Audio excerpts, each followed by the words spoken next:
اعلامیہ اجلاس جموں کشمیر جوائنٹ عوامی ایکشن کمیٹی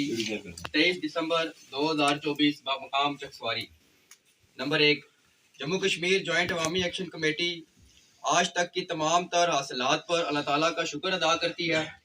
اور آزاد جموں کشمیر کے تمام شہریوں کو ہدیہ تبریک پیش کرتی ہے جنہوں نے حالیہ تحریک کے دوران بالخصوص 11 مئی 2024 لانگ مارچ اور 5 دسمبر 2024 کی لاک ڈاؤن و انٹری پوائنٹ بند کرنے کی کال کے دوران ناقابل فراموش کردار ادا کیا اور کامیابیاں حاصل کی۔ نمبر 2، جموں کشمیر جوائنٹ عوامی ایکشن کمیٹی 8 دسمبر 2024 کو ہونے والے مذاکرات کے بعد حکومت آزاد جموں کشمیر کو منظور شدہ چارٹر آف ڈیمانڈ پر مکمل عمل درآمد کے لیے 6 ماہ کا وقت دے چکی ہے تاکہ حکومت 4 فروری 2024 کو جاری کیے گئے نوٹیفیکیشن اور تحریری معاہدہ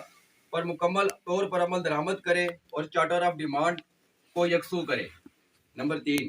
جموں کشمیر جوائنٹ عوامی ایکشن کمیٹی نے فیصلہ کیا ہے کہ ان 6 ماہ کے دوران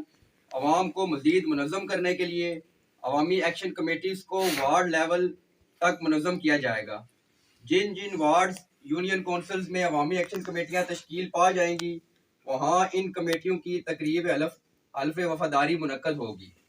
ذیلی کمیٹیاں متعلقہ ضلع کے مرکزی ممبران کور کمیٹی کی مشاورت سے تشکیل دی جائیں گی۔ نمبر 4،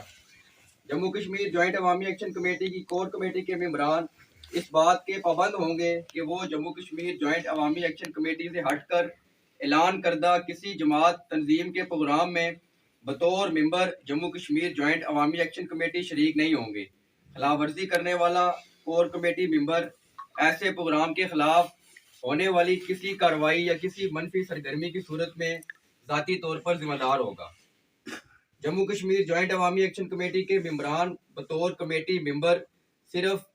اس پروگرام میں شریک ہوں گے جس کا انتظام و انصرام متعلقہ ضلع کے مرکزی ممبران جموں کشمیر جوائنٹ عوامی ایکشن کمیٹی کی مشاورت سے کیا گیا ہو۔ نمبر 6، جموں کشمیر جوائنٹ عوامی ایکشن کمیٹی کے مرکزی ممبران کمیٹی کے متفقہ طور پر جاری شدہ ضابطہ اخلاق کی مکمل پاسداری کریں گے۔ نمبر 7، جموں کشمیر جوائنٹ عوامی ایکشن کمیٹی رٹھوہ ریام پل پر تاحال کام شروع نہ ہونے پر تشویش کا اظہار کرتے ہوئے حکومت کو متنبہ کیا کرتا ہے کہ رٹھوہ ریام پل کی تعمیرات فی الفور شروع کی جائیں۔ نمبر 8،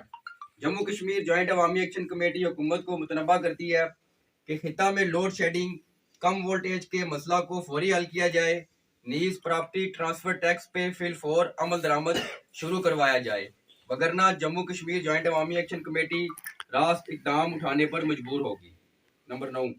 جموں کشمیر جوائنٹ عوامی ایکشن کمیٹی آبادی کی ضروریات کو پورا کرنے کے لیے آٹا کی فراہمی اور آٹے کے معیار کو بہتر بنانے کے حکومتی وعدے پہ تاحال عمل درآمد کی منتظر ہے۔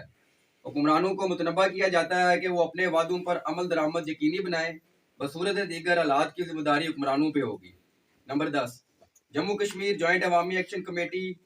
پر خطے کے عوام اور اوورسیز کشمیریوں نے جس اعتماد اور بھروسے کا اظہار کیا ہے اور مستقبل کے لیے جس طرح عوامی ایکشن کمیٹی کو اپنا ترجمان سمجھا ہے، جموں کشمیر جوائنٹ عوامی ایکشن کمیٹی اس اعتماد پر عوام کی شکر گزار ہے اور عوام کو یقین دلاتی ہے کہ مستقبل میں عوامی خواہشات اور جذبات کو مد نظر رکھتے ہوئے جوائنٹ عوامی ایکشن کمیٹی عوامی امنگوں کے عین مطابق فیصلے کرتی رہے گی اور عوامی حمایت سے ان فیصلوں کو عملی جامہ پہناتی رہے گی۔ جوائنٹ عوامی ایکشن کمیٹی کا منشور عوامی فلاح و بہبود ہے۔ اس کے عملی حصول کے لیے جس حد تک جانا پڑا جایا جائے گا اور اپنے عوام کے لیے خوشحال زندگی کے حصول تک اپنی جدوجہد جاری رکھی جائے گی۔ بہت بہت شکریہ۔